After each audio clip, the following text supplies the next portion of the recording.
Vamos a ver una encíclica, se llama Paz in Cherris, que es paz en el mundo.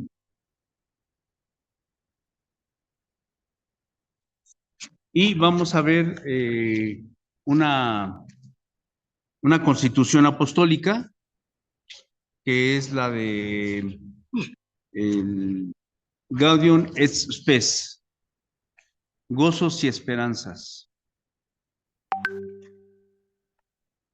Pero vamos a ver un poquito de lo que son los concilios para poder comprender cómo la iglesia va, va desarrollando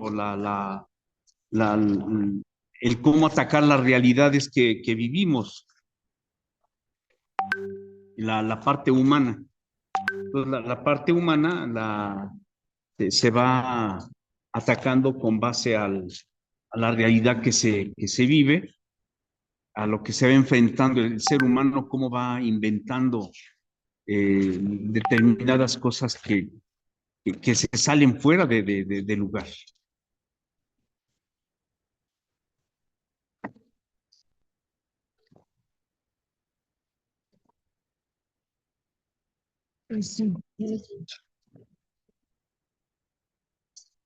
Pues vamos a iniciar, hermanos, en el nombre del Padre, y del Hijo, y del Espíritu Santo. Amén. Señor Dios Padre Omnipotente, acepta esta asamblea eclesial, cuerpo místico de tu Hijo, nuestra cabeza. Recibe con agrado nuestra imperfecta actitud filial. Queremos darte gloria en la medida de nuestras fuerzas.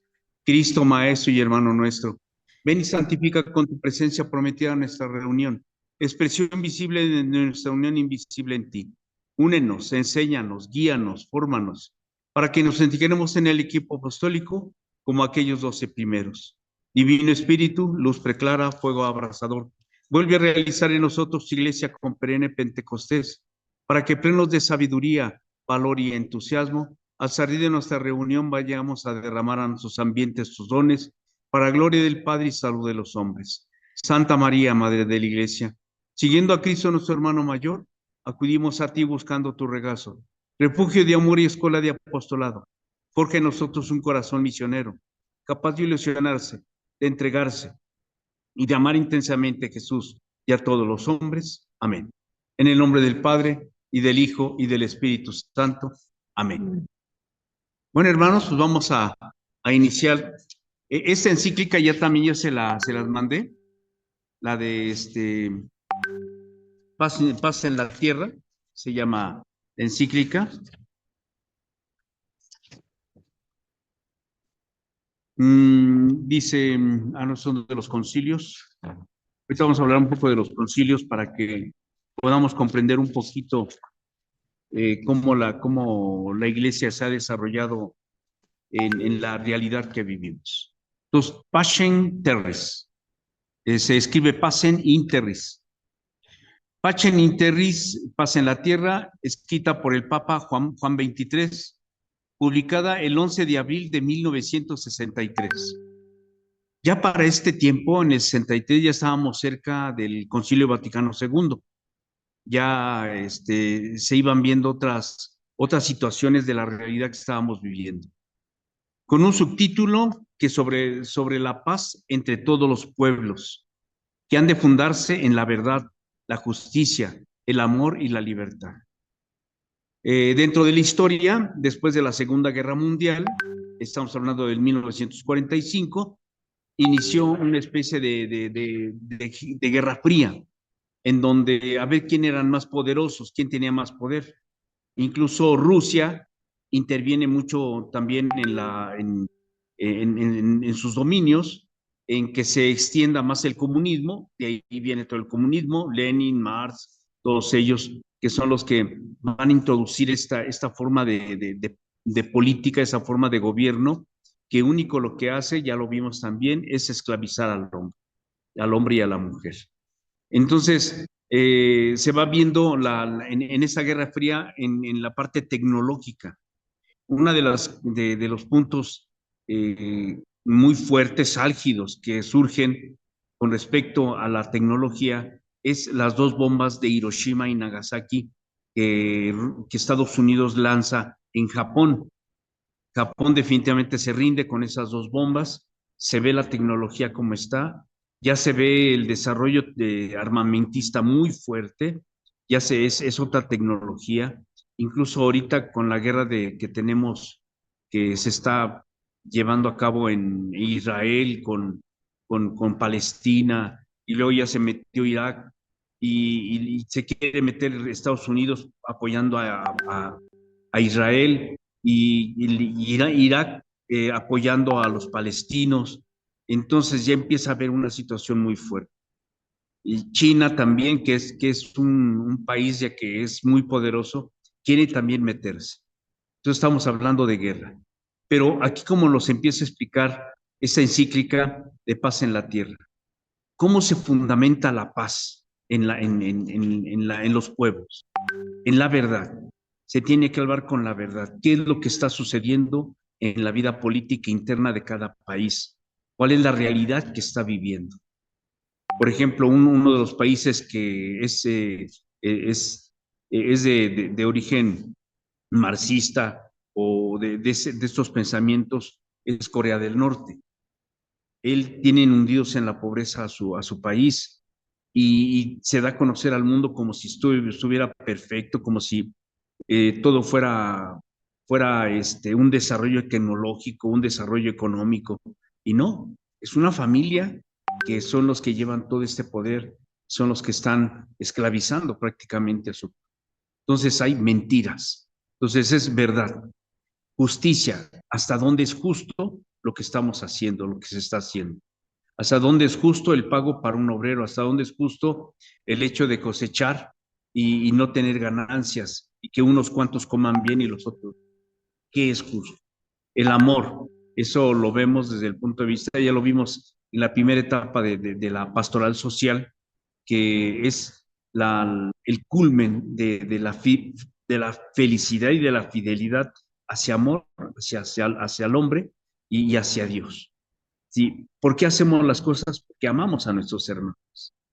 Y otro punto que es bien importante, y eso está dentro de nuestra Constitución, la libertad.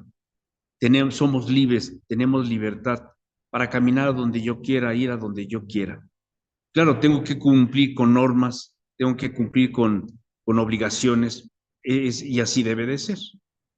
Era un especie de llamamiento de sumo pontífice a todos los seres humanos, a todas las naciones, para luchar juntos en consecuencia de la paz, en medio del clima hostil generado por la Guerra Fría. O sea, cómo Estados Unidos y Rusia están luchando para ver quién es el más poderoso.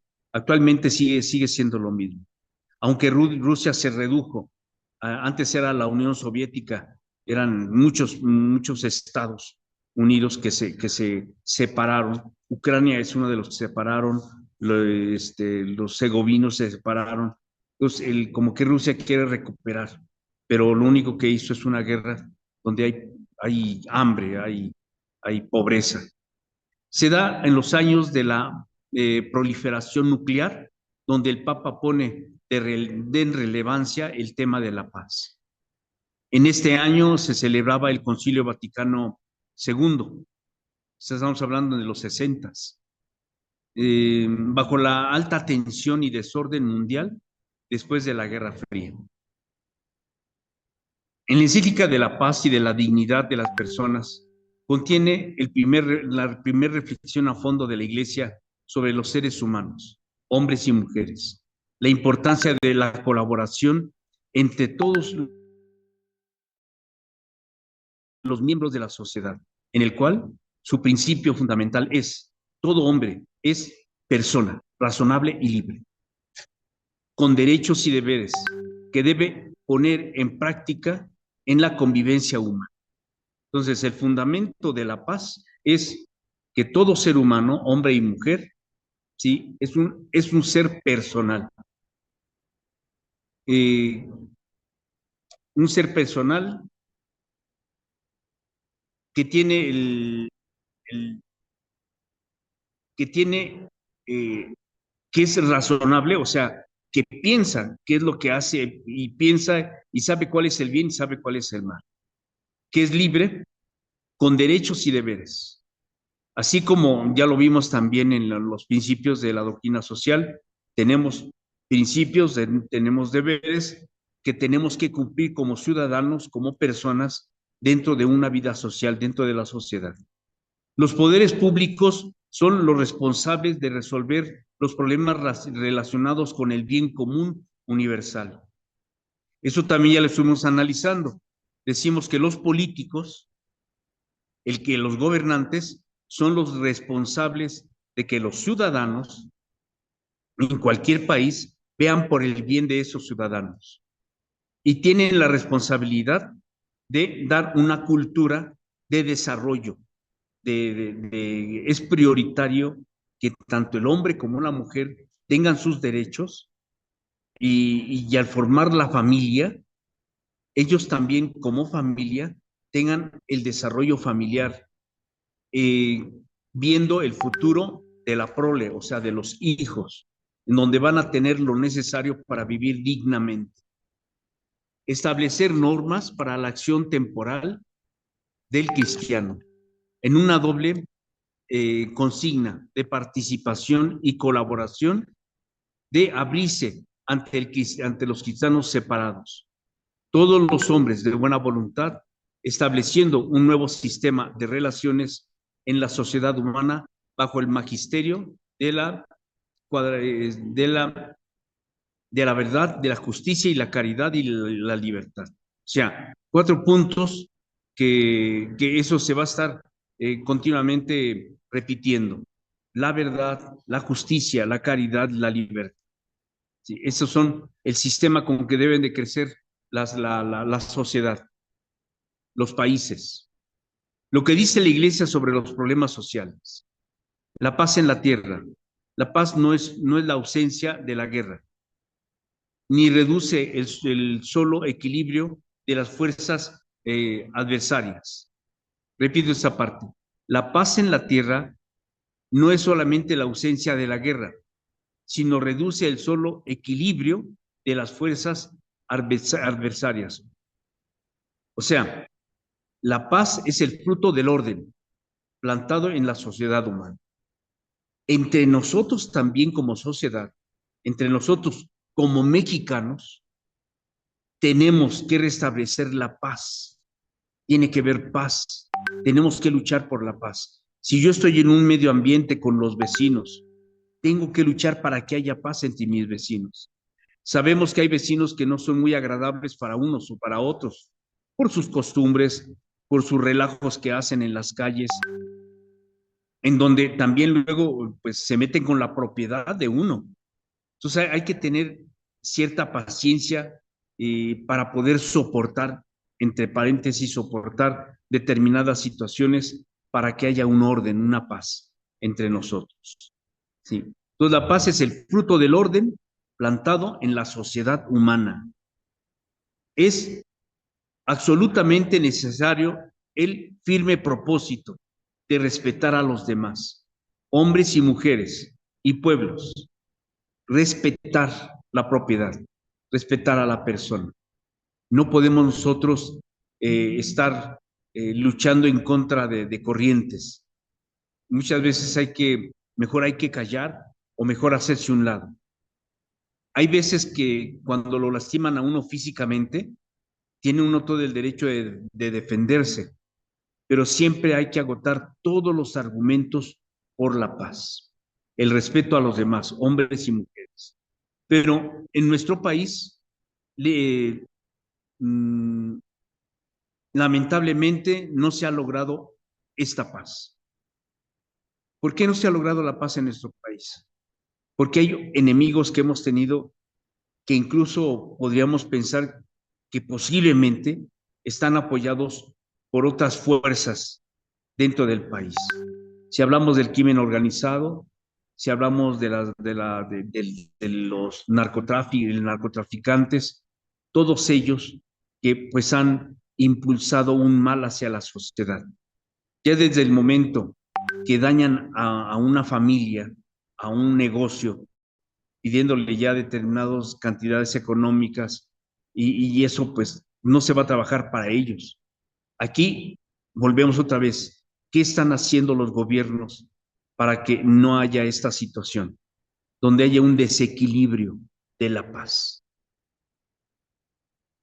Si bien es cierto que ya no vivimos en un tiempo de guerra con armamentos que hayamos adquirido, pero estamos en tiempos donde se ha descubierto, eh, se va descubriendo toda injusticia que se ha sufrido los pueblos de diferentes partes de Latinoamérica, han sufrido situaciones difíciles. Aquí en nuestro país vivimos una situación fuerte en la realidad que estamos viviendo, con el narcotraficantes, con los robos, y tenemos que estarnos cuidando entre nosotros.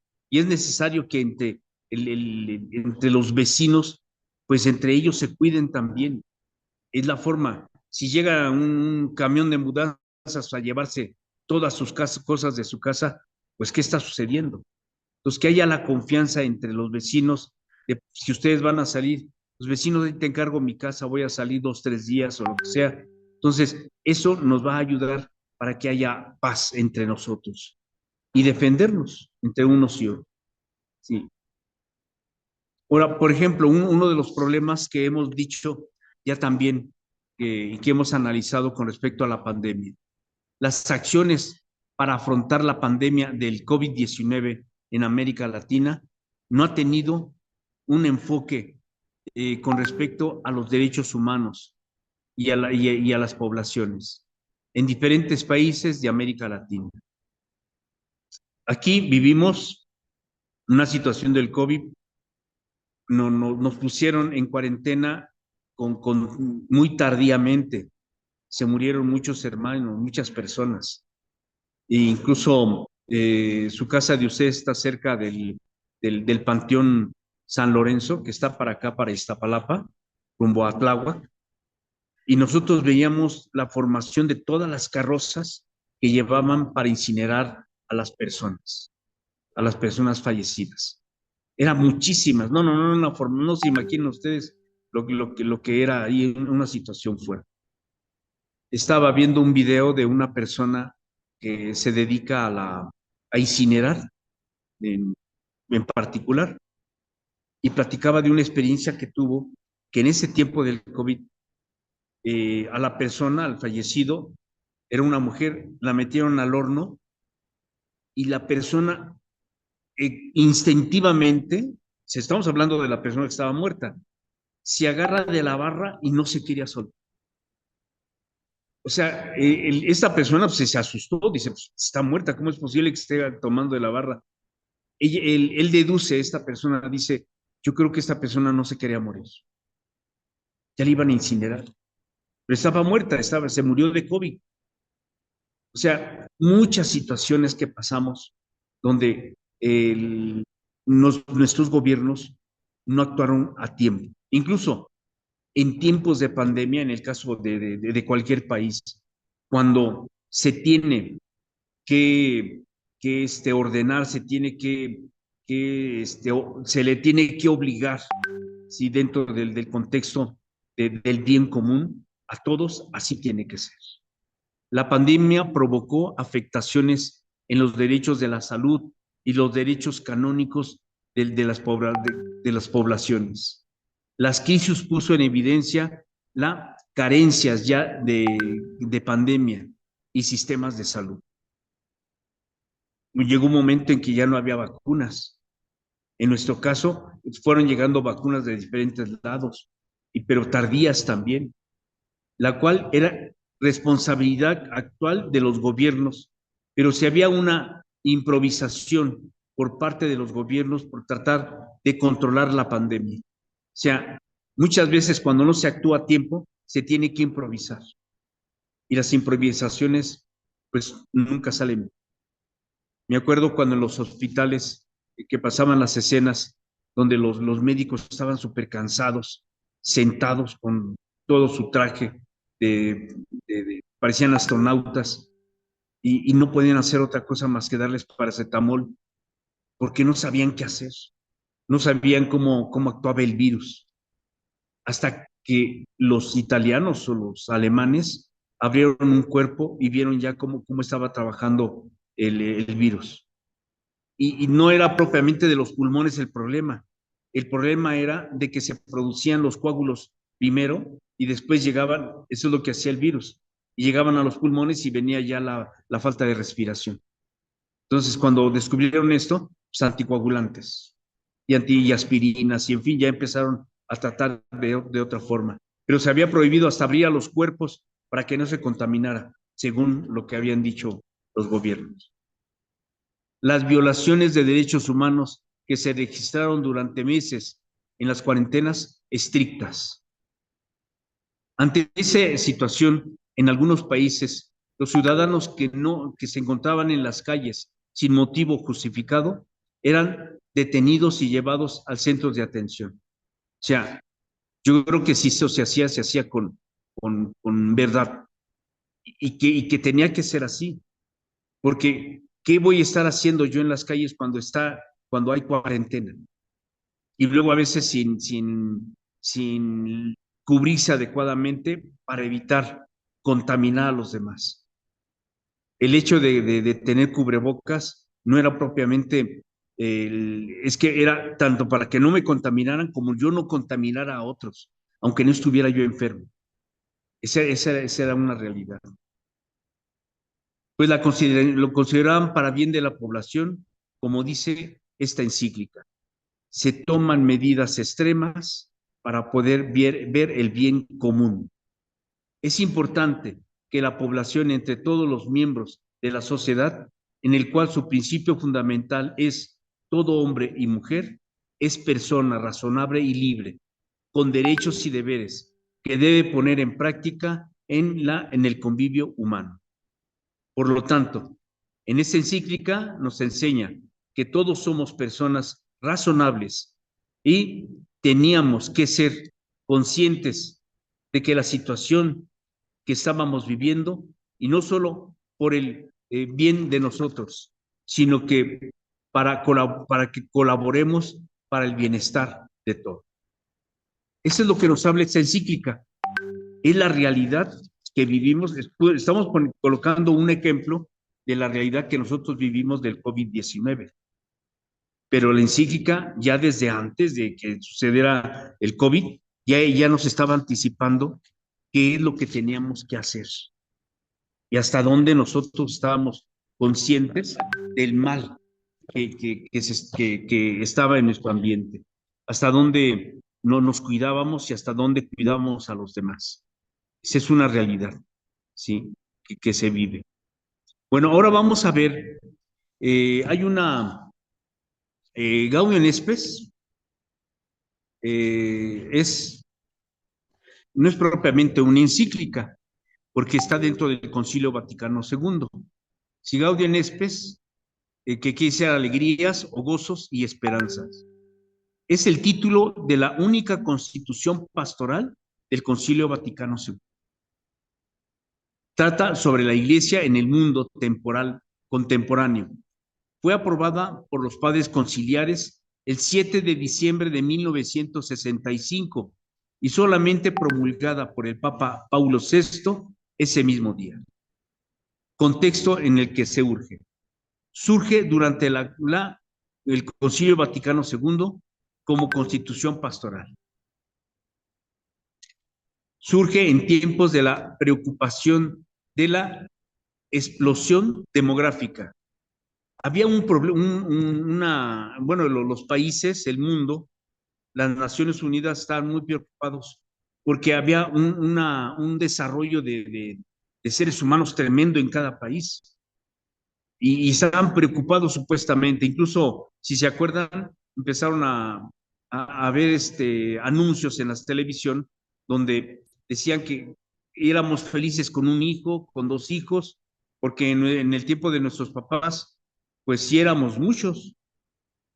Yo soy un hijo de 15 hermanos, o sea, 16, fuimos 16 en casa, 10 hombres y 6 mujeres. Actualmente viven 14, ¿sí? Pero no había un freno propiamente, entre paréntesis, ¿sí? Para tener los hijos. Incluso la expresión, los hijos que Dios nos dé. Y la Sagrada Escritura es bien específica en eso. En el Génesis lo dice claramente, multiplicad y henchid la tierra. Es un mandato de Dios. ¿Cuál es la preocupación del hombre, del ser humano? ¿Por qué haya tanta gente? Podríamos decir que los políticos están pensando en que no van a poder gobernar adecuadamente con más gente de la debida. Vamos a verlo así. Pero no, no es así. La realidad es que, decía mi mamá, si donde hay, si hago comida para 3, también hago para 10. Y en el hogar nunca faltaba la comida, bendito sea Dios. Claro, trabajábamos también nosotros, y toda la familia trabajaba para que todos comiéramos. Esa era una realidad, pero no había un freno. Y no es cuestión de, recuerden que entonces la iglesia también dijo, bueno, pues como empezaron a salir los anticonceptivos y todo, la pastilla de un día después, en fin, que después se dieron cuenta que a la mujer, sobre todo a la mujer, le hacía daño, porque con el tiempo pues también se enfermaba, les daba cáncer, aumentó el cáncer de mama, en fin, o sea, todas esas situaciones. Entonces la iglesia pues puso en práctica lo que era el método Billings, que era que se podría controlar la pareja por medio de la naturaleza propia de su cuerpo, ¿sí? Y eran por los flujos vaginales, dependiendo la elasticidad que tuviera el flujo, era como estaba el óvulo preparado para fecundarse o no, en fin, pero ya la iglesia se preocupó también por ello. Pero era el frenar que siguiera creciendo el mundo. Es difícil frenar. Lo que se hizo con los preservativos y todo esto fue un desorden en la persona. Si un joven o una joven decía, bueno, si no me embarazo teniendo este preservativo, esta pastilla y todo, pues me la tomo y ya me quito de problemas. Y entonces dice, puedo darle rienda suelta a mi cuerpo y lo que me pida y no me comprometo con nadie ni con nada. Entonces, ese pensamiento se empezó a hacer cuando quisieron frenar la sobrepoblación. Entonces, la expresión demográfica fue un punto que se empezó a ver en el Concilio Vaticano II. ¿Sí? Las concentraciones urbanas. Incluso se pedían que fueran hacia los estados, porque las concentraciones en las capitales era tremenda. Recuerden que dentro de la relación social, los que vivían en los pueblos o en los estados, pues vivían a la capital porque era donde estaba la capital, el dinero. Entonces venían ellos y entonces se sobrepoblaban. No era tanto por los hijos que se tenían, sino por la sobrepoblación de los que emigraban de sus pueblos aquí a la capital.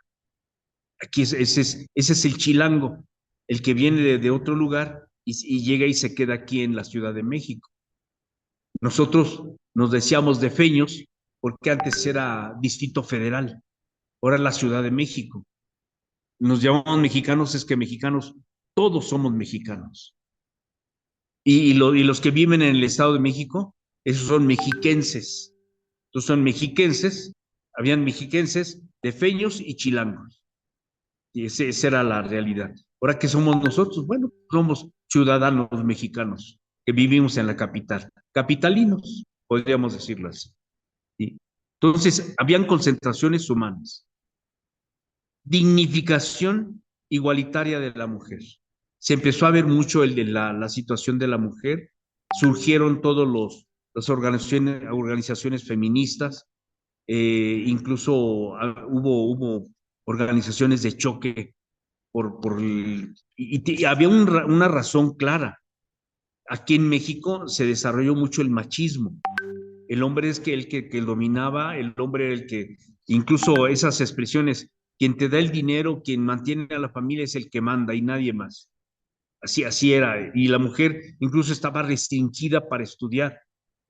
Creían, incluso se tenía la idea que en las universidades las mujeres se iban a desordenar en su vida moral. Así era el pensamiento que se tenía. Entonces empezó una revolución igualitaria con respecto al hombre. La mujer que sea igual que el hombre, que se fue turnando en una situación para mí errónea. La mujer seguiría siendo la mujer y el hombre seguiría siendo el hombre. Que sus derechos son los mismos, eso sí. Sí. Otro punto que era importante, la voz obrera. En las empresas que se les hicieran justicia y que no se perdieran sus valores, sobre todo en la familia. Sí. Eso fue lo que fue, o sea, ¿por qué surge el Concilio Vaticano II? Por la problemática social que se había presentado en el mundo. Y entonces tiene que haber una solución, sin quitar nuestra moral, sin quitar nuestra vida cristiana, sin quitar nuestra dignidad como hombres y como mujeres, vamos a desarrollarnos socialmente. Y eso es lo que hace Gaudium et Spes. Estudio de los temas culturales de la vida económica, social, del matrimonio, de la comunidad política, de la paz, de la comunidad de los pueblos, a través de la luz de la visión antropológica cristiana de la misión de la Iglesia. Cuando hablamos de antropología, estamos hablando del desarrollo del ser humano, cómo a través de la historia el ser humano se va desarrollando y entonces va tomando un lugar, una posesión, y entonces aquí empezamos a hablar de estructuras. Las estructuras son aquellas instituciones que van a ordenar a la vida social. Por eso existen las estructuras de justicia, las estructuras de paz, las estructuras de mercado, las estructuras económicas, en fin, todos los gobiernos tienen sus estructuras y cada uno tiene un líder que va a tratar de que el bien social se desarrolle de tal forma a que la persona se le respete su dignidad como hombre y como mujer.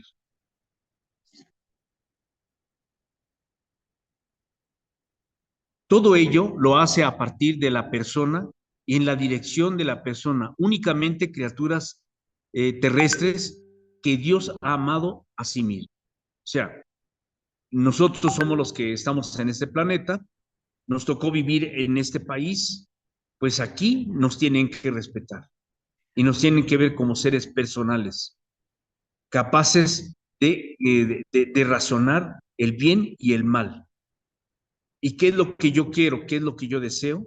¿Y qué es lo que desea la vida política? El bien de los demás. Ese es el sentido que tiene que tener el gobierno. La sociedad, sus estructuras y su desarrollo deben estar finalizando y consolidar un desarrollo de cualidades de la paz y de la persona. La persona tiene que desarrollar sus cualidades. Hablando dentro de nuestra vida católica, nuestra vida cristiana, tenemos que desarrollar nuestros dones. Por eso es importante que los jóvenes se preparen, porque ellos van a ser parte de esas estructuras. Pero si hay un pensamiento moral, si hay un pensamiento de bien común, de respeto, la persona que se desarrolla dentro de una vida intelectual, de una carrera, médicos, psicólogos, arquitectos, ingenieros, en fin, van a tener un objetivo diferente a la vida terrenal nada más, porque trasciende. Ya no se va a quedar un médico, por ejemplo, ya no va a atender a un paciente nada más como si fuera un instrumento de económico, sino va a ver a la persona. Es importante porque esta persona, hombre o mujer, es una hija o un hijo de Dios y tengo que respetar su cuerpo y tengo que darle lo necesario para que se cure. Y es mi deber y mi obligación ver por ella, por él, el que llegue, ¿sí? Porque muchas veces, si podemos, tomamos en cuenta los diferentes niveles sociales, Para que yo entre a un hospital de Los Ángeles, por ejemplo, pues tengo que tener dinero. Si no, yo no entro ahí. Entonces tenemos de hospitales públicos que también hay médicos muy competentes y muy capaces para poder. Pero si no tengo yo el dinero para, si yo lo tengo y quiero atenderme ahí, también tengo la libertad de hacerlo. Pero si no lo tengo, tengo que buscar los medios. Y por eso hay los centros de salud pública. Ya los que es el seguro y el ISSSTE, y es porque ya hay un pago patronal y sobre eso se le está atendiendo a la familia. Esa es la parte social, esa es una estructura, pero sí es importante la preparación para que nuestra mentalidad cambie. Por ejemplo, es yendo los tiempos de la pandemia, también donde el maltrato a la mujer fue muy evidente. Cuando nos encerramos todos ya en los hogares, cuando el hombre y la mujer no salían a trabajar, no salían a ningún lado, incluso cuando iba una sola persona, iba por los víveres de la casa, en fin, empezó a verse que habían muchas quejas, pero muchas quejas de maltrato en la familia. Papá, mamá, hijos, habían maltratos por ese encierro que había, o sea, no podían vivir ahí. Muchas personas salían de su trabajo y se iban a los bares, ya llegaban tarde a su casa. Y lo mismo, era el otro día era lo mismo. Otros se iban a otro lado, a los cines, en fin, a una diversión. No llegaban a casa. Cuando los encerraron, ¿qué pasó? ¿Sí? El problema social en nuestro país, la violencia contra las mujeres, una pandemia en la sombra agravada por el COVID-19. Uno de los puntos a hablar en la Constitución Gaudium Spes es la dignificación igualitaria de la mujer. Pero como sabemos que esta ha sido una lucha constante para que los derechos de la mujer se cumplan. Ahora veremos una noticia acerca de la vulnerabilidad que la mujer enfrentó en tiempos de la pandemia. Detrás de la pandemia visible hay una pandemia oculta, la violencia de género con las mujeres. Desde el inicio de la emergencia sanitaria se notó un aumento en las distintas formas de violencia contra la mujer, en el, eh, en el, mm, en el consentimiento, llamado los números de atención en la violencia y en el género. En algunos casos pidiendo acceso a refugios y a otros servicios de apoyo. Al mismo tiempo, los medios de aislamiento social aumentaron eh, tras otros factores de riesgo de violencia contra la mujer, contra la escasez de alimentos y recursos, la inestabilidad, incertidumbre económica, perdiendo empleos y mayores tensiones en el hogar. Y fueron algunos de los factores que más incidieron en la situación del COVID-19. Esta realidad que vivimos, nosotros lo vivimos. ¿Sí? En mi caso, yo si no dejé de trabajar, yo salía bien resguardado y bien tapado, pero también mis hijos y mi esposa se contaminaron. Me tocó también cuidarlos a ellos. Gracias a Dios yo no me contaminé, porque fui el que los cuidé. Sí, pero hubo quienes se contaminaban toda la familia y quién los cuidaba. Y luego los vecinos no querían tampoco comprometerse. Había quienes iban y le llevaban comida y se las arrimaban allá a la puerta de su casa y se iban para no contaminarse. Incluso nos llegaron a ver, o sea, las personas que estaban enfermas, los llegaron así como zombies, ¿no? No querían saber nada de ellos, ni platicar, nada. Esa es una realidad que vivimos social en esa pandemia. ¿Cómo se fue superando? Yo creo que aquí, si ejercemos el amor, la caridad, muchos sacerdotes también murieron porque iban a los hospitales, aún cubiertos, todo, iban a los hospitales a confesar y a dar la comunión. Fallecieron muchos sacerdotes también por el servicio que daban a los hermanos. Esa es una realidad que vivimos. Aquí nos podríamos poner a pensar, ¿qué sería en otra pandemia? Esta tuvo una situación, murieron aproximadamente como 1 millón de personas. Muchos dicen 300,000, pero no, fueron mucho más. ¿Y qué postura tendríamos que tomar cada uno de nosotros ante esa realidad? Una realidad que nos caló a nosotros, cada uno de nosotros. Y no nos queda más que cuidarnos y ver por los demás. Es muy, muy importante. Sí. Bueno, Gaudium Spes, entonces, nos está hablando de la familia, del bienestar de la familia, de la unidad de la familia, del respeto de la familia en todos los aspectos, ¿sí? En donde pues los gobiernos pues toman sus decisiones para poder ellos supuestamente ver el bien común del pueblo. ¿Hasta dónde realmente se esfuerzan los gobiernos para ver ese bien común del pueblo? ¿O hasta dónde están dejando que sucedan las cosas, que se hagan las cosas y a ver qué sucede? O sea, así tomando en último momento decisiones en donde no son las más adecuadas. Debe de haber estrategia, debe de haber estudio, por eso son las estructuras, por eso se recomienda el conocimiento. Un médico sabe qué hacer, sabe los procesos, un analista político ve la situación económica, ve cómo lo va a resolver. Un economista ve la cuestión de los dineros, cómo se van a distribuir, cómo tienen que tener los fondos económicos para poder solventar esas realidades que se viven. En fin, es de eso nos habla Gaudium Spes. La iglesia aparece con un rostro rejuvenecido, solidario con el género humano, como alma de la sociedad que debe de renovarse en Cristo.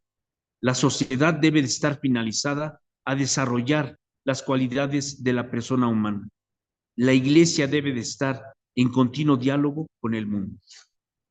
La iglesia no es la, todo lo que es el ministerio, el magisterio de la iglesia, estar encasillados en las iglesias. No, la iglesia tiene que estar al contacto del ser humano. Un párroco es el responsable de la santidad de su comunidad, del bien común de su comunidad, de ver la situación social, si hay una situación en donde por comunidad, como comunidad, también organizar para que se auxilie a los hermanos. Muchas veces el gobierno, estamos hablando de los gobiernos, hasta dónde actúan, y cuando no actúan, tenemos que actuar nosotros como comunidad. Y aquí están los párrocos. El párroco tiene que intensificar. En un trabajo que se hizo anteriormente en la Arquidiócesis de México, donde se hacían los visiteos, o se hizo la sectorización para ver cuántos hermanos, qué tipo de familias había en toda la comunidad y cómo poder auxiliar a las familias. Incluso qué vicios había dentro de las comunidades.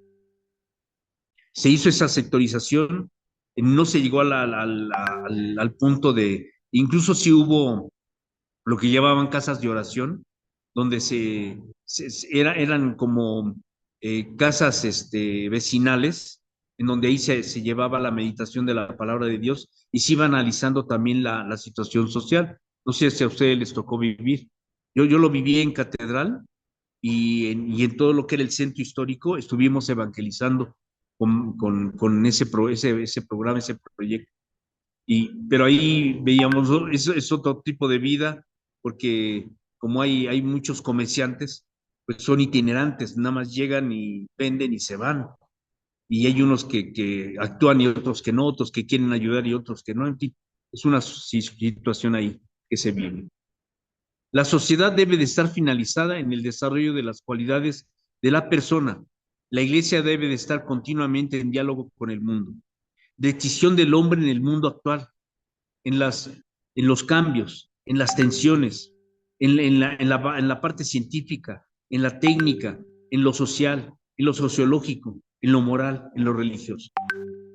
La iglesia tiene que ver, vuelvo a repetir, cómo incide la iglesia dentro de la sociedad, en los cambios que hay dentro de la vida social.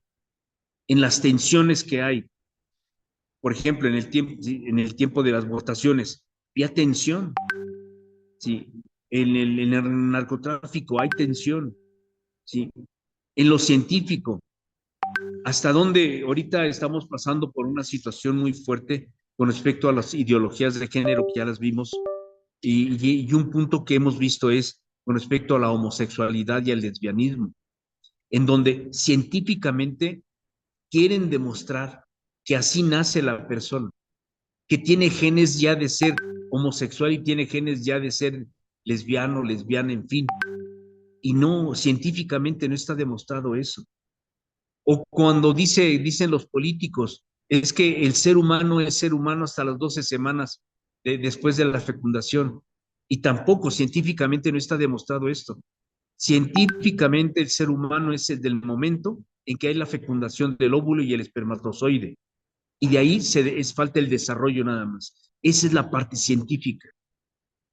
Lo técnico, cuáles son las formas técnicas que se tienen que tener para poder solventar los problemas tanto sociales como de comunidad. Luego, los problemas sociológicos. Dentro del medio ambiente se hacen problemas que afectan socialmente a todos. Ya cuando un problema se hace muy grande, ya es un problema social, en donde ya está afectando, incluso cuando ya afecta a la familia o a los terceros. En este caso, si la mujer es agredida y si la agresión se hace continua en diferentes puntos, se hace un problema sociológico. Bueno, ¿cómo y por qué está sucediendo? Ahí entonces viene el estudio social. ¿Por qué está sucediendo esa realidad? Viene otra parte bien importante que ya nos corresponde a nosotros, es la parte moral. A veces nos tachan a nosotros como católicos, como que una cosa es la moral y otra ser moralizantes. Por decir, pongo un ejemplo simple. Antiguamente, cuando los jóvenes se tomaban de la mano, casi se pensaban que ya se iban a embarazar porque si se tomaban de la mano. Esa es una cosa moralizante, ¿sí? Entonces, ¿y lo moral cuál es? Es la conducta de nosotros. Nosotros no podemos dividir el mal o dividir el bien. El mal es el mal y el bien es el bien. No podemos hacer cosas buenas que parezcan malas, ni malas que parezcan buenas. Es bien clara la conciencia, es bien clara la Sagrada Escritura, es bien clara la Constitución, y ahí dice claramente cuál es el mal y cuál es el bien. Que pone circunstancias determinadas para atacar el mal es diferente. Por decir, como un ejemplo, si una persona mató a otra persona, pero fue en defensa propia, tiene el derecho de defenderse porque se defendió. Y dentro del aspecto civil o penal, pues tiene también ese derecho de demostrar que no fue porque yo quería hacerlo. Yo no premedité nada, a mí me atacaron. En fin, son de las realidades dentro de la vida moral también. Y otro punto que nos corresponde muy fuerte a nosotros es nuestra vida religiosa. Debe de estar, así como nosotros respetamos también las posturas de otras personas por sus ideologías, o a los sectarios por su forma de pensar, o por la forma en que se ha desarrollado su secta o el protestantismo, también se respeta. No nos vamos a meter en nada de ello. Es su vida de ellos también. Pero también tienen que respetar nuestra vida religiosa, como católicos que somos. Y los fundamentos del catolicismo son bien claros. No hay sí, sí o no, no. No mates, no forniques, no adulteres. Están los 10 mandamientos, son bien claros. ¿Sí? Y se hace énfasis en el deber de los pueblos, del pueblo de Dios, de observar los signos de los tiempos. ¿Qué es lo que está sucediendo dentro de la vida social? Son los signos de los tiempos. ¿Qué está sucediendo con los jóvenes que están tomando decisiones o posturas que están en contra de su vida moral? Ese es un signo de los tiempos. ¿Qué está pasando con las familias que ya no quieren tener hijos? No solamente tener uno o dos, no, ya no quieren tener hijos. Adoptan un perrito, un gatito y ya. Entonces lo hacen parte de la familia. Se respeta a los animalitos y son parte de la familia, pero no son hijos ni no son una hija. Es muy diferente. Y los están adoptando como hijos. Observar los signos de los tiempos es ver la realidad social que estamos viviendo y cómo la iglesia nos va a ir dando las pautas para seguir. Y el fin de los tiempos a la luz del Evangelio, para darse cuenta de las pérdidas de los valores de la familia, con un realce de la misión de la iglesia acerca de la persona humana. La familia y su actividad en el mundo, ¿sí? Procurando atender lo más urgente. Familia, economía, política, cultura, solidaridad internacional. Fíjense, familia. Lo dice claramente y lo decía la biología y lo dice la vida moral. ¿Sí? La familia es la célula de la sociedad. Si no hay familia, no hay producción de seres humanos. Multiplicad y henchid la tierra, lo dice el Señor. Y el hombre dejará a su padre y a su madre y se unirá a su mujer y serán una sola cosa. Nos está diciendo claramente el fundamento de la vida social, la familia. Y desgraciadamente las corrientes ideológicas han ido separando esta realidad.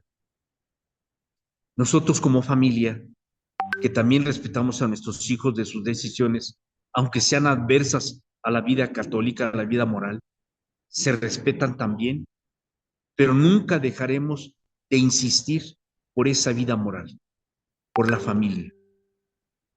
Dentro de la familia vienen los nietos para los abuelos. ¿Hasta dónde se tiene la satisfacción de tener un nieto, una nieta, dos nietos, en fin? Ya no se tiene, porque ya los jóvenes ya no quieren comprometerse. Lo ven desde el punto de vista económico, un gasto más. No lo ven como una trascendencia de las generaciones. Se están frenando. En China son 1.400 millones de chinos. Aún con toda esa cantidad, ya los políticos chinos ya autorizaron que las familias pueden tener dos hijos. ¿Por qué? Porque se están envejeciendo. Europa se está envejeciendo. Ya no hay niños. Yo fui a Italia hace como 10 años, yo creo, y yo no veía niños en las calles. Aquí cuando a la hora del kinder o a la hora de la primaria vemos un mundo de niños que van a las escuelas. Allá no. Vi una sola escuela, pero con muy poquitos niños. O sea, no se ven. ¿Por qué? Porque han frenado su naturaleza. Han hecho su matriz abortiva, porque los anticonceptivos también son abortivos. Sí, o sea, frenan la naturaleza del ser humano. Sí. Entonces es la familia, la economía. Se tiene que tener, y eso ya también lo vimos, un salario digno para vivir dignamente. Un hogar digno, una casa digna, un departamento digno para vivir dignamente. Y eso lo tienen que prever los políticos.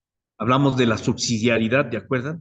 Que cómo se puede subsidiar para que se proporcionen a los obreros, a las obreras, al trabajador, al ciudadano, se le proporcione un departamento, una casa y que lo pague a 30 años. O sea, son las posibilidades subsidiarias. ¿Sí? Y pues una responsabilidad que nosotros tenemos es a nuestros políticos que sean las personas adecuadas, que vean realmente por la sociedad. Fíjense que si un presidente, un político se pone a regalar y regalar cosas, eso no son soluciones. Es más bien abrir fuentes de trabajo para que la gente sepa ganarse dignamente el sustento. El didaque o de la didascalía, que es uno de los documentos más antiguos de la iglesia cristiana, nos decía, ¿qué es más fácil? ¿Darle el pescado o enseñarlo a pescar? Entonces hay que enseñar a pescar, no nada más estirar la mano. Y entonces la persona se va a convertir en una persona productiva de sí misma, productivo de sí mismo, y ver por responsabilidad con su familia. Entonces el político tiene que impulsar. ¿Y de dónde va a salir el dinero? Pues de la misma sociedad. Recuerden lo que decíamos. Si yo voy y compro un jabón o un papel de baño o X, ya generó un impuesto. Ese impuesto va a las arcas de la nación. Ese dinero que se acumula es el que se debe utilizar para el bien común, para los ciudadanos. La cultura. Es muy importante que se hagan hábitos y costumbres para la dignificación de la persona. Nuestros hábitos y costumbres tienen que ser para nuestra dignidad, no para pisotearnos nosotros mismos. Y ser solidarios, solidarios en donde nosotros, en los momentos difíciles, sepamos nosotros también ver por los más necesitados. Y aquí habla de la solidaridad internacional.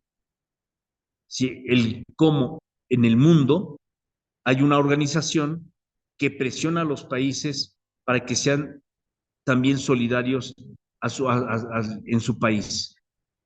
Incluso impulsan para que los países que no están desarrollados también se les ayude, los países que están desarrollados ayuden a los subdesarrollados para que puedan desarrollarse. Y viene aquí lo que es el Banco Mundial, donde se pide determinadas cantidades de préstamo para poder desarrollarlo. ¿Qué dice hoy la Iglesia sobre los problemas sociales que refleja la Constitución Pastoral? La Iglesia hace un llamado a apoyar a las mujeres para que tengan las mismas oportunidades que los hombres, trabajos dignos y salarios igualitarios, y busca la unificación de la familia y a la familia que cumplan con lo practicado integralmente con sus valores. Concilios, bueno, ese es el objetivo del, de la Constitución Apostólica, Constitución Pastoral, Gaudium et Spes. ¿Qué es lo que nos dice ella? Esa es la realidad. Ahora, ¿qué son los concilios? Los concilios eclesiásticos, ecuménicos, son tres tipos de concilios. Es el concilio ecuménico, el concilio pastoral, plenarios, ¿sí? Y los concilios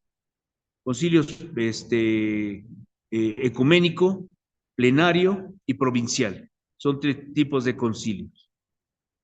Si una congregación solemne de los obispos católicos del mundo por invitación del Papa, concilio eclesiástico, ecuménico o del mundo, es aquel que se hace la convocatoria solemne de todos los obispos del mundo por parte del Papa. Ese es el concilio ecuménico. Se les llama a todos los obispos del mundo para decidir con él sobre los asuntos de la Iglesia. El término más amplio, concilio ecuménico, ¿sí? Se refleja en los concilios eclesiásticos reconocidos tanto por los cristianos orientales como los occidentales. Recuerden que dentro de la historia de la Iglesia hay una división entre los orientales y los occidentales, ¿sí? El concilio, los orientales tienden a ser un poco más cultuales. Los occidentales son un poco más, no somos del área occidental, somos un poco más ligeros dentro de la vida cultural. El oriental es un poco más dirigido por los ortodoxos, son los orientales. ¿Sí? La Iglesia Católica, además de los concilios ecuménicos, existen concilios particulares. El derecho canónico actual reconoce dos tipos de concilios. Los concilios plenarios implica a los obispos de una conferencia episcopal, normalmente de un país. ¿Qué es la conferencia episcopal? La conferencia episcopal es la reunión de todos los obispos de un país. Por ejemplo, aquí en México es la Conferencia Episcopal Mexicana. ¿Quiénes la constituyen? todos los obispos del país, junto con los cardenales también, porque o sea, el ser cardenal es un cargo que se tiene para intervenir al papado, ser papables o escoger al nuevo papa. Ese es el cardenalato. Pero cuando se gobierna una arquidiócesis, pasan a ser arzobispos. Y los obispos son los que gobiernan una diócesis. Entonces, los que gobiernan una arquidiócesis son arzobispos. Los que gobiernan una diócesis son obispos. ¿Sí? Entonces, ¿quiénes comprenden la conferencia episcopal? Todos los obispos de un país. ¿Y quién lo representa en Roma? El nuncio apostólico. Todos los países hay un nuncio, o sea, un delegado por parte del Papa de Roma que va a ver la situación que hay dentro de ese país y da un reporte de la realidad que está viviendo el presbiterado, todo lo que es la parte episcopal, todos los episcopos, los obispos, cómo se están desarrollando. Y cuida que se esté llevando dentro de las normas canónicas como de las normas doctrinales para que no se salgan de lugar. ¿Sí? Entonces es la conferencia episcopal. Los concilios provinciales, ¿sí?, afectan a los obispos de las provincias eclesiásticas. Hay un obispo, una provincia eclesiástica, es un conjunto de varias diócesis. Por ejemplo, aquí en México, lo que es el Arquidiócesis de México, la Arquidiócesis de Cuernavaca, la Diócesis de Toluca, Arquidiócesis ya también, Nezahualcóyotl, forman una provincia, ¿no? Nezahualcóyotl está dentro de la provincia Tlanepantla, sí, esa es otra. Pero acá todas las provincias son varias diócesis y hay un representante de provincia, un diocesano, un obispo que representa a una provincia. También se pueden tener lo que son las conferencias provinciales. Y y hay también lo que son los concilios particulares, que es la reunión de los obispos. En este caso, por ejemplo, la Arquidiócesis de México, se reunirían todos los obispos que gobiernan la Arquidiócesis de México. Y así es, porque recuerden que la arquidiócesis, como su extensión es muy grande, se necesitan de obispos auxiliares. Entonces el cardenal o el arzobispo se auxilia de otros obispos para poder gobernarla. ¿Sí? Concilios provinciales. La Iglesia Católica reconoce, bueno, aquí reconoce 21 concilios ecuménicos. O sea que dentro de la historia, estamos hablando de 1900 años, 2000 años, en donde se han realizado los concilios por la problemática social que hay en cada etapa del ser humano. Bueno, no sé si esto quisieran que lo veamos después, que veamos el problema de cada uno de los concilios. Por ejemplo, el primer concilio que hubo fue por el problema que hubo entre los apóstoles, que si los que iban a ser cristianos tenían que ser circuncisos o no, siguiendo las normas levíticas, las normas mosaicas de la forma hebreica o judaica, judaizante que les llamaban. O sea, era necesario, aquí el más afectado fue San Pablo. Y San Pablo decía, no es necesario que sean circuncisos para pasar a ser cristianos. Simplemente con ser bautizados era suficiente. Pero hubo mucha controversia. Entonces aquí viene el primer concilio que se da, es en Hechos de los Apóstoles, ¿sí?, en donde se va a reunir San Pablo, San Pedro y todos los apóstoles para decir si se pueden, si se deben de circuncidar los hombres para pasar a ser cristianos o no. Ese fue el problema del primer concilio. No está reconocido dentro de los 21 concilios ecuménicos, porque en el primer concilio de Jerusalén, se llama el concilio de Jerusalén, no fue ecuménico, porque no había gubernaturas. O sea, no había obispos que estuvieran gobernando determinadas áreas. Eran los apóstoles que estaban en misión, que estaban evangelizando y que estaban convirtiendo, estaba el desarrollo de la iglesia, pero se reúnen por ese problema que había. Por eso no se le llama concilio ecuménico, pero sí fue el primer concilio porque fue el primer problema que hubo. Y fue providencial porque a raíz de esta reunión se van a hacer otros. ¿Pero cuándo? Recuerden que la iglesia vivió en el martirio durante 300 años. Después de la muerte de nuestro Señor Jesucristo, los apóstoles reciben al Espíritu Santo, viene el día de Pentecostés, y el Espíritu Santo impulsa a la iglesia, empieza a haber la evangelización en todos lados, el Señor empieza a escoger determinados hermanos, en este caso San Pablo, San Esteban, todos ellos que son los que van a dar la vida, incluso también por la iglesia, ante un imperio romano que los tenía tosigados. Y el gran imperio romano, pues tenía su imperio casi toda Europa. Incluso faltaba que pasaran a Asia, pero ya no llegaron allá, pero sí estaban en eso. Entonces, pero viene la decadencia de Roma. Roma, su decadencia es por la vida moral. Vienen los godos, los visigodos, los astrogodos, todos esos pueblos bárbaros y son los que los dominan y caen en decadencia. Pero hay un emperador ya en el año 300 que se llama Constantino. Constantino es el que le va a dar oficialidad a la religión católica, a los cristianos, a los nazarenos. ¿Qué se le presenta a Constantino? Él iba a tener una batalla muy fuerte con otro guerrero, no me acuerdo cómo se llamaba, Magencio. Iba a tener esa batalla y tuvo un sueño, una visión, donde le dijo nuestro Señor Jesucristo que todos los escudos de los soldados tenían que llevar la cruz y con esa cruz iban a ganar. Y así fue. Entonces, ante este hecho de ganarle a Magencio en esta gran guerra, entonces él se convierte a la vida cristiana y da oficialidad a la Iglesia Católica. Él se hace católico, posteriormente se va a bautizar y es el primero que va a hacer un concilio. Claro, el que los va a gobernar ese concilio van a ser los obispos.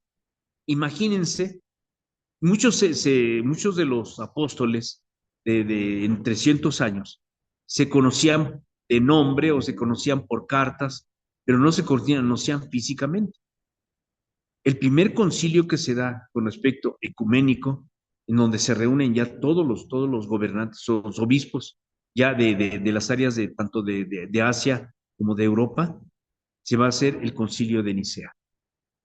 Ese es el primer concilio. ¿Por qué se llama Nicea? Porque se lleva en Nicea, en Italia. Ahí se lleva a cabo. Y en ese concilio se va a detener, porque ahí venía una corriente que se llamaban los arrianos.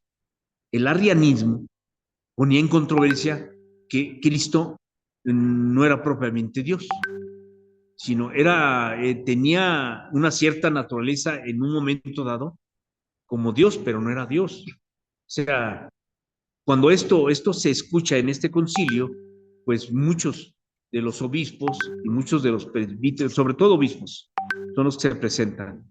Estaban lastimados por defender a la iglesia, por defender a nuestro Señor Jesucristo, que era Dios. Incluso llegaban mutilados y todo por lo mismo que pasaron en ese tiempo. Y se conocen. Entonces, ese es uno de los problemas sociales que en ese momento había en la iglesia. ¿Cristo es Dios o no es Dios? O Cristo es Dios en un momento dado y en otro momento dado. Cuando hace milagros es Dios. Cuando no hace milagros es un hombre común y corriente. Y sobre todo que se basaban mucho en la filosofía platónica. Recuerden que Platón era un gran filósofo griego que daba también corrientes e ideas con respecto a la vida. Entonces, él decía que nosotros los seres humanos tenemos un alma animal y por eso actuamos. Entonces decía Arrio que Cristo no podía tener un alma animal, sino tenía un alma humana también, pero no era Dios. Y en fin, fueron las controversias del primer concilio de Nicea. Y en este primer concilio es cuando se hace el primer credo. Por eso se llama el credo de Nicea.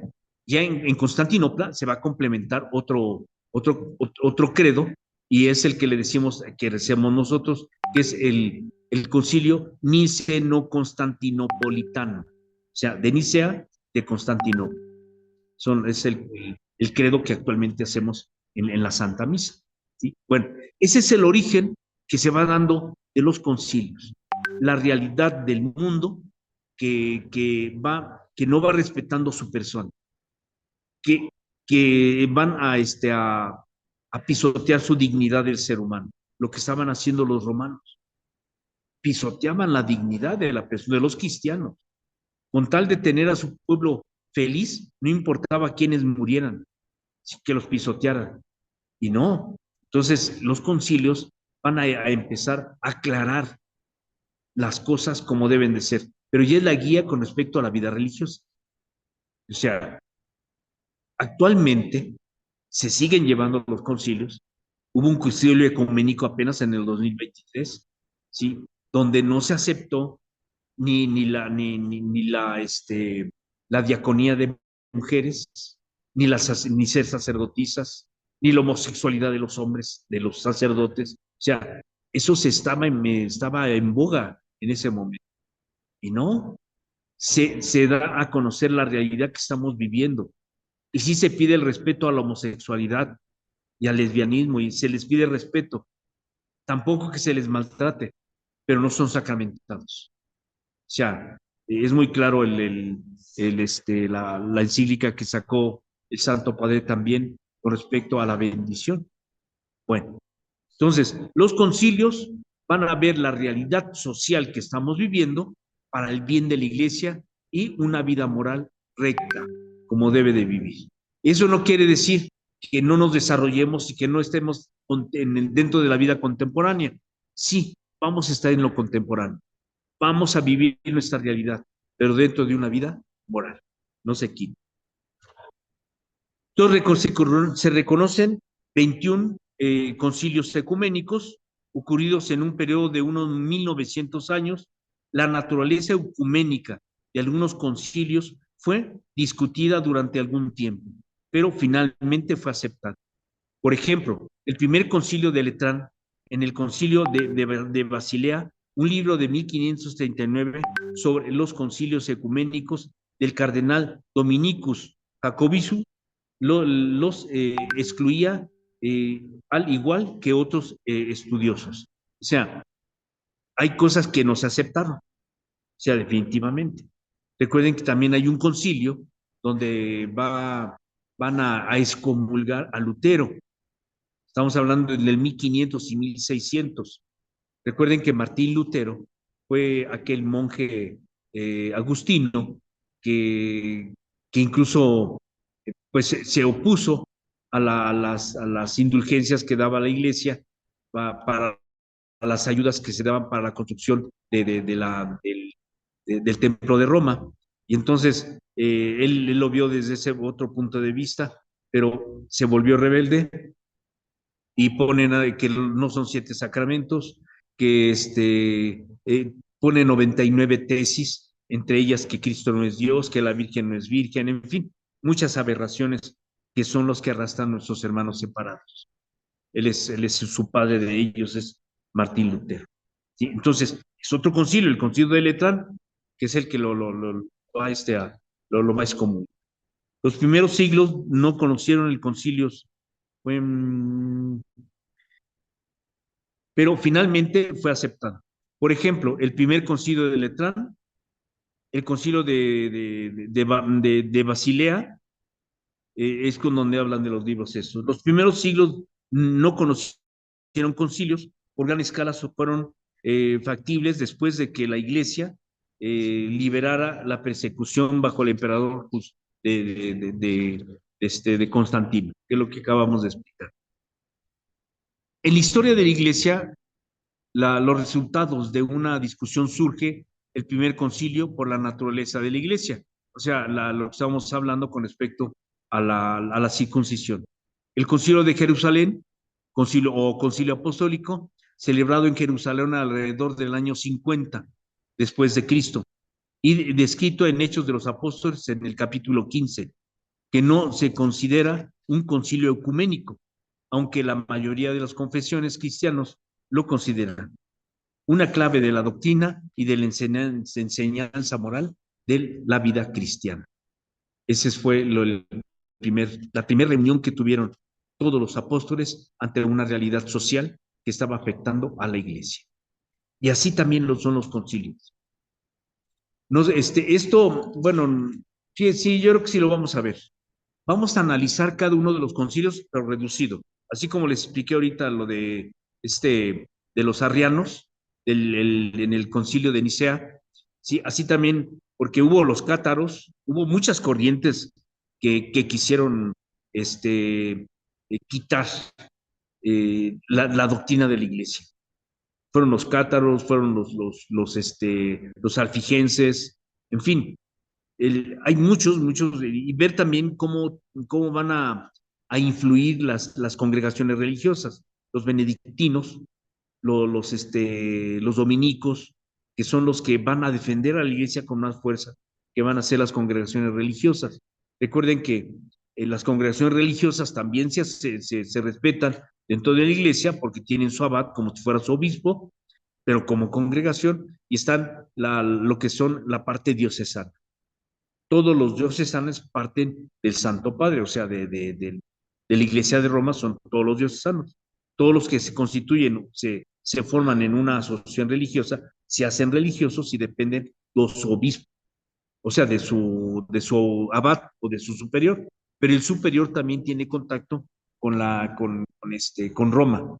Hay un dicasterio para los asuntos religiosos que pasan ellos en las congregaciones religiosas y es donde ellos van a llevar las situaciones que tienen en el mundo o incluso la expansión que ellos tienen. Los benedictinos a los benedictinos, si los Cluny, después vamos a hablar un poco de ellos, donde ellos van a luchar para que la vida moral y la vida cristiana continúen. Estamos hablando en la decadencia del siglo IX, X, XI y XII. Entre el 12 y 13 surgen los franciscanos, surgen los dominicos, los jesuitas, que son las congregaciones fuertes para poder rehabilitar a la iglesia que se estaba materializando prácticamente. Todos los sacerdotes diocesanos pues se inclinaban más hacia las cosas del feudalismo, que les daban regalías, a atender a la iglesia. Y de ahí la expresión que le dice el Señor a San Francisco de Asís: reconstruye mi iglesia. Y él pensaba que era el templo, después ya lo comprende, y es cuando ya se inicia la primera congregación. Incluso él ni él tenía la idea que iba a ser una congregación. Él tenía la idea de predicar la palabra de Dios y debe ver por los pobres, pero creció tanto que el Señor pues, así lo quiso, que cuando el Señor, incluso él le dice: Señor, es que yo lo único que quería era dar a conocer tu palabra y ver por los pobres. Sí, pero ya te di esto y tú lo tienes que atender. Y así fue cuando él dejó también como superior de los franciscanos, los dejó en las manos de los otros. Aquí tienes todo y yo ya no quiero saber nada. Y así le dice al hermano León: hermano Francisco, mira lo que están haciendo con tu congregación y todo. Yo no soy responsable, yo ya entregué todo. Así es.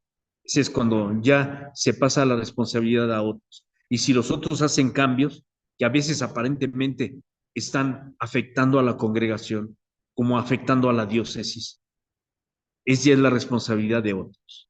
Si este Papa está haciendo cosas que benefician al pueblo, a la doctrina de la iglesia, bendito sea Dios. Pero si hace cosas diferentes, que está en contra de la moral, ahí las cuentas se las pedirá el Señor. Nosotros no. Por eso no podemos nosotros criticar, porque, claro, nuestra moral es una moral. Hasta ahorita la moral que nos ha demostrado el Santo Padre Francisco ha sido recta, porque él defiende a los hijos de Dios, cual sea su postura humana, siempre con la oportunidad o con la esperanza de que haya un cambio, que haya un arrepentimiento, porque mientras estemos en vida, tenemos la oportunidad de arrepentirnos para nuestra salvación. Después de morir, ya no tenemos la oportunidad, porque pasamos al plano espiritual. Y en el plano espiritual tenemos ya la ciencia, o sea, el esplendor espiritual, donde vemos y reconocemos el bien y el mal, porque ya no nos domina el cuerpo, ya pasa a la parte espiritual. Mientras nos domine el cuerpo seguirá siendo débil o nos impulsará a la falla, al pecado. Mientras ya no dependamos del cuerpo, ya las cosas cambian totalmente. ¿Sí? Bueno, pues ese es lo que vemos de hoy. Está allá en Roma. En Roma, sí. Bueno, el Papa estuvo en Asia últimamente también, y también atentaron contra él, pero sí, y el Papa sigue estando en Roma, y va a llegar un momento en que se está maquinando, así como se ven las cosas ahorita, se está maquinando una división muy fuerte con los cardenales y obispos alemanes, que ellos están presionando al Santo Padre.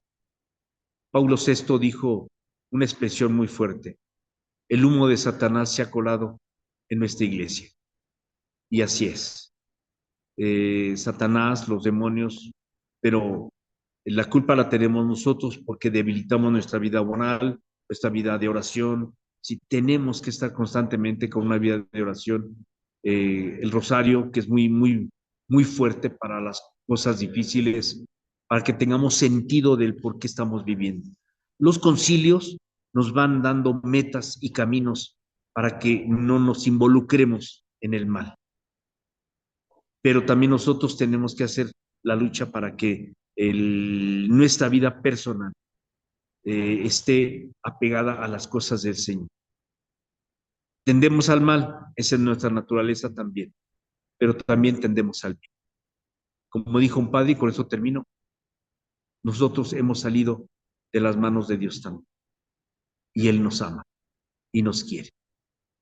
Gracias, hermanos. Sí, primeramente Dios. Entonces, ¿qué les parece? El miércoles que viene vamos a ver de qué habla cada uno de los concilios. O sea, cómo fue resolviendo los concilios la problemática social que tenía en su momento. Claro, un concilio se pudo haber dado después de 50 años, 100 años. O sea, no era de 2 o 3 años, no. Pasaban 30, 40, 50 años, 100 años, y es cuando se daba el siguiente concilio. Ahora, si urge un concilio por la realidad que está viviendo, el Papa lo convoca. Sí, así es. Sí, pero normalmente es la vida social que se va dando en esa realidad. Bueno, hermanos, pues muchas gracias. Quien quiera hacer la oración, ¿tienen alguna pregunta, hermanos?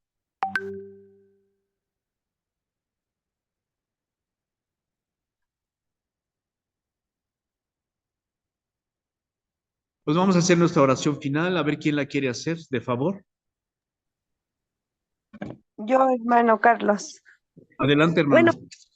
antes solo quería decir un comentario que muchas gracias pues por esta enseñanza que usted nos ha compartido y que pues, bueno, ahora me hizo reflexionar muchas cosas que yo viví en la pandemia. Yo creo que hace falta mucho pues ese amor propio, ese sobresalir de nosotros mismos, también para poder ser ejemplo para los demás, porque nosotros muchas veces quisiéramos cambiar muchas cosas y situaciones del mundo y quisiéramos hacer todo, pero también es imposible a veces querer hacer porque nos haría falta muchas cosas. Y yo creo que el primer paso que nosotros tenemos que dar, pues es eso, no nomás hacer conciencia de lo que pasó, de lo que se vivió, de lo que incluso pasamos en pandemia, sino pues ya empezar a lo mejor a actuar en pequeñas cosas, pues desde nuestra vida, desde nuestra persona, desde nuestro amor propio, y pues así poco a poco, como dicen, de granito en granito se va haciendo. Entonces, pues yo creo que eso es súper importante. Y nada más, hermano Carlos. Y pues bueno, ahora hago las oraciones normal como las de nuestra obra. Sí, como tú quieras, ya sea un Padre Nuestro, un Ave María, o si las oraciones si quieras, adelante. Ah, Sí. ok. En el nombre del Padre, del Hijo, del Espíritu Santo. Amén. Amén.